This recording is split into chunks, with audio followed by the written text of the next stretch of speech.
Today I'm revisiting a band that will bring me some nostalgia, an old friend if you will, and many of you have requested Carousel, which I have never heard, so let's get into it. What's up guys, welcome back to Low End University. I have very fond memories riding around with my friends in high school listening to BLINK-182 on mixed CDs and burned CDs. Didn't even know some of the song titles, but I know a lot of their bigger singles that were coming around in the late 90s, early 2000s I'm really fond of.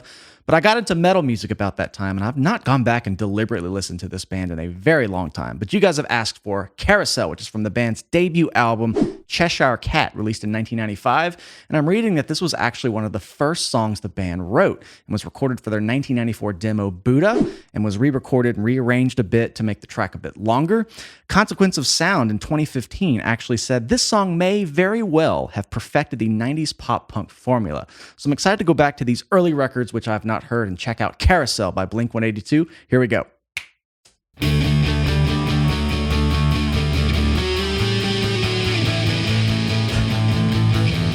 Something about that guitar tone just so nostalgic, just the sound of it. Okay, hear the bass kind of buried.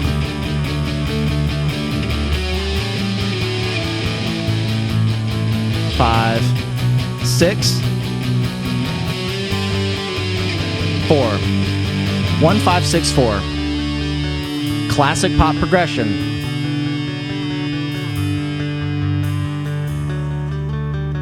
Ooh, okay, good. I can really hear it. It's really beautiful.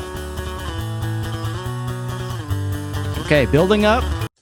Yeah, this one doesn't ring a bell, but classic pop progression. We're in D major, 1, 5, 6, 4. Obviously using a pick, and I'm reading here that Mark Hoppus was pretty married to using StingRays on those earlier albums. Says it right here on the Wikipedia page for the song, and that's why I brought out this ding wall, because I don't own a StingRay, but out of all the basses I have, this gets that StingRay sound pretty good. So close enough. So in D, I hear basically some double stops, and it's got a nice melody on top of 2 notes. Sounds like he's playing double stop or bass chords, but just 2 notes kind of the whole way down. So that melody is kind of, and then it kind of goes down here. Then it goes to the 6th chord. So let me go back to the beginning, but kind of getting that top melody.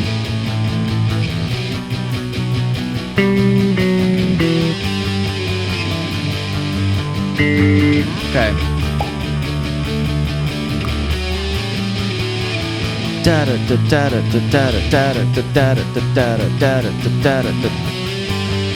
Nice 3 plus 3 plus 2. I would argue that in all of popular music, the best way to make 4/4 feel kind of syncopated and groovy, you can hear this in Taylor Swift songs, you can hear this in the Beatles songs. 3 plus 3 plus 2.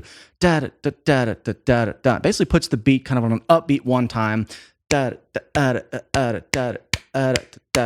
such a common way to kind of subdivide and just make it not so straight. So he's doing that same melodic and rhythmic motif through that whole melody. Down to the, I don't know if he's, but I know that 6th chord, fret 12, 11, 10, or 12, 11, 9. Can't quite hear what the 4 chord's doing, maybe just kind of strumming. So we have basically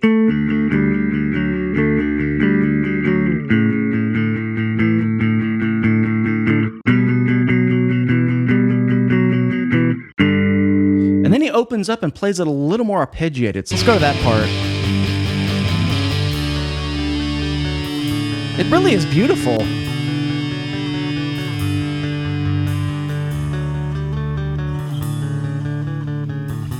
Man, the glassiness of that tone. You hear how those high frequencies are kind of subdued? StingRays have that sound. I'm going to really trust what the Wikipedia says here. Using a StingRay, it's got that kind of rich, warm, tight low end, and the highs are never kind of scratchy sounding. They're very, very warm highs. You can kind of hear that right here. Like you can hear that it's scratchy sounding, but it's not like punching through. You know, StingRays always notoriously kind of have very smooth, balanced sound. It's playing it really guitar-like here too.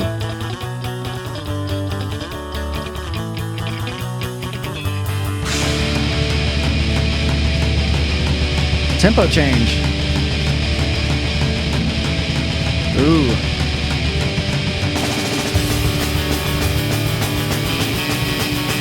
Oh shit.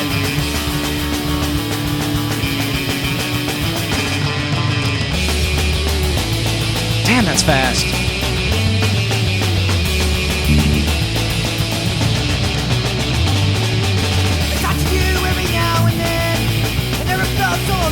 I recognize the voice.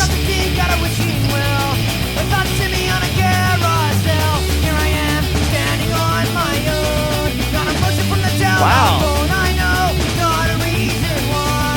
I'm interested by those little kind of diddles the drums put on the end of those phrases that it seems like Tom, Mark, guitar and bass kind of catching them. But it's just an interesting way to, again, make it not so straight, because this is a very straight beat. I think you guys named this punk beat in some other comments. Just the got it. Just really fast. Like the Forbidden beat. Is that this? I don't know. It's pretty damn fast. But they have a lot of really interesting rhythmic nuances. It even sounds like when this really picks up steam here that there's still a good nod to the layering. Like I hear the guitar kind of accenting different notes in the chord. It's not just strumming power chords and moving around. I hear some good nuance, and I'm trying to kind of hear if, you know, what the bass is picking up on there, because after that intro, which was a little buried even in the very beginning of the song, it opened up for a second there, which I didn't cover too much, but it seemed just like a variation on what he was doing.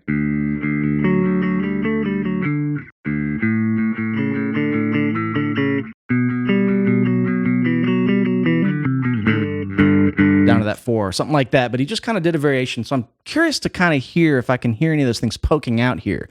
But this is feel good. It's fast, you know, 90s pop punk. This is the sound.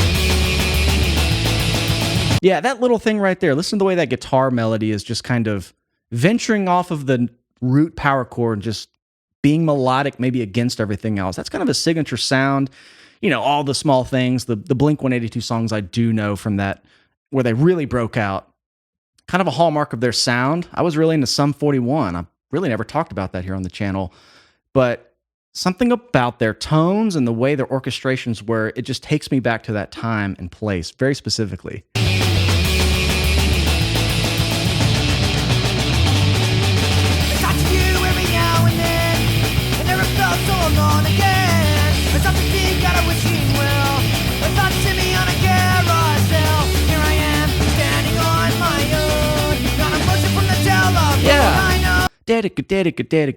Listen to the guitar layering there that almost harkens back to the way the bass intro started. Listen to that.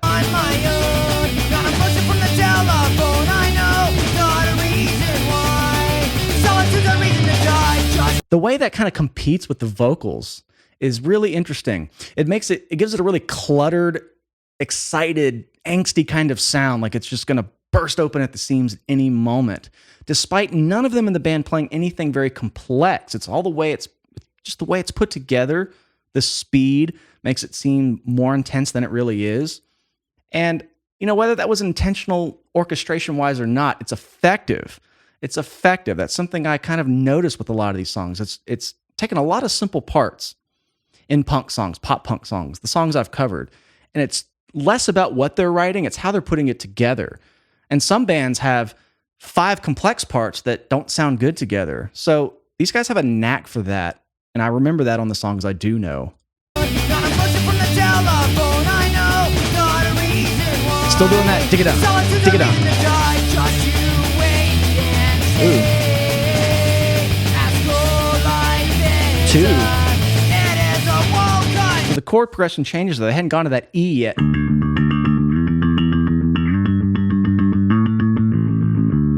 The minor 2, kind of building to something. Right there. 2, 5.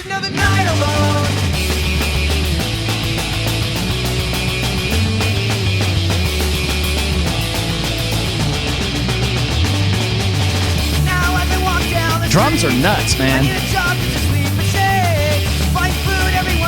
Okay, I'm kind of paying attention to just the overall orchestration so far, and what's interesting about a lot of these bass intros in punk songs is that I'd say a lot of examples are bass players who used to be guitar players and now they've been demoted. No, I'm kidding. They've chosen or whatever. They've become the bass player in the band, but they still have those guitar player tendencies and tropes in their writing style. I don't know Mark Hoppus's history with that. Maybe he was. Most bass players can play guitar, but in the instance you're writing a song and you just have your bass, you might come up with something like that.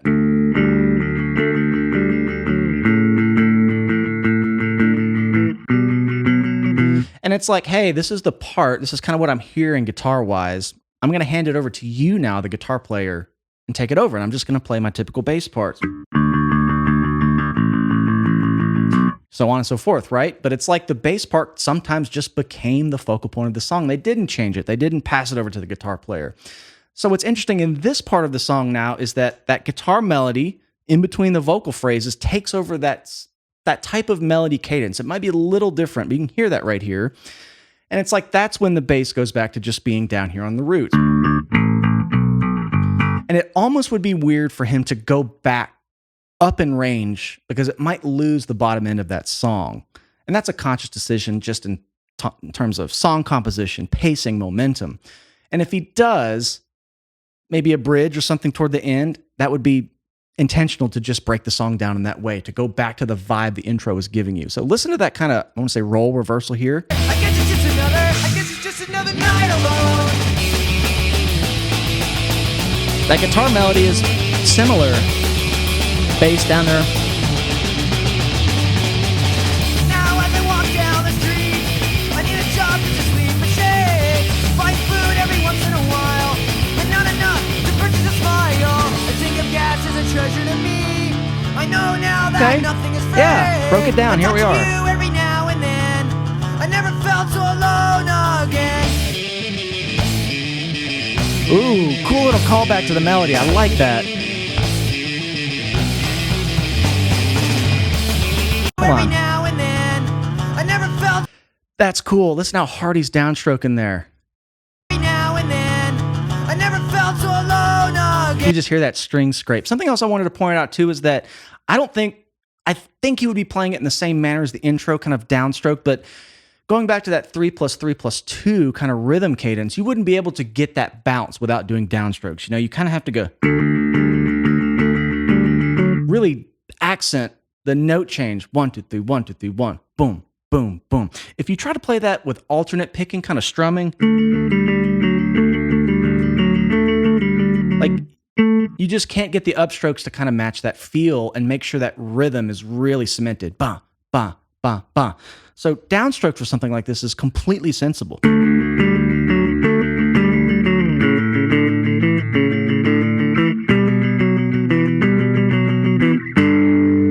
But I like how he keeps that real intense, heavy hand here, not to lose the song's momentum. Again, if he went back to that more ballady kind of interpretation of that melody where he was kind of arpeggiating it, I think it would bring the momentum down too much. And I love this little motif here. Ooh.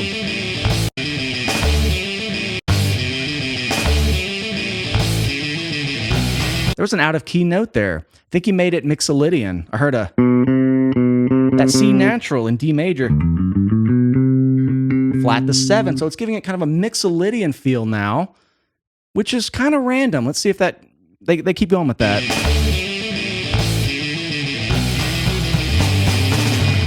Yeah.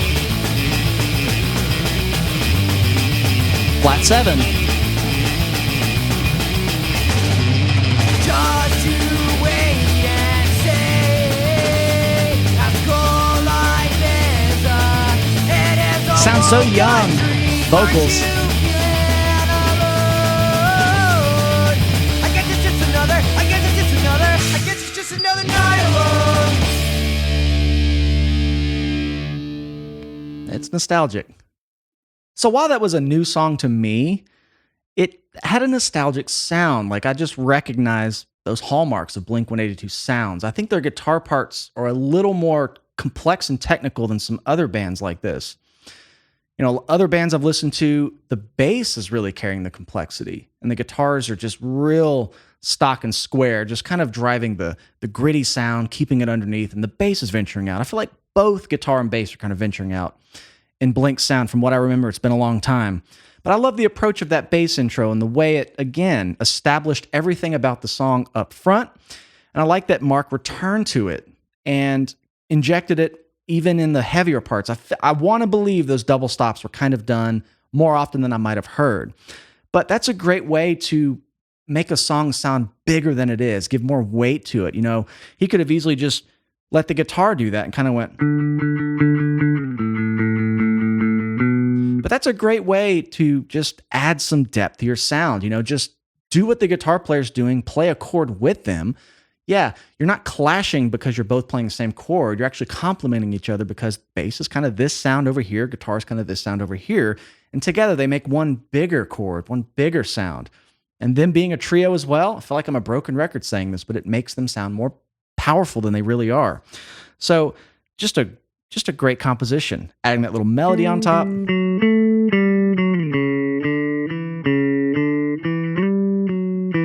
And honestly, he could have just let the guitar kind of hold it down there because they're in the same range. But adding that double stop, something about doing it on bass just gives it a really warm feel to the progression. I don't know. But thank you guys. This one's been on the list a while, BLINK-182’s Carousel.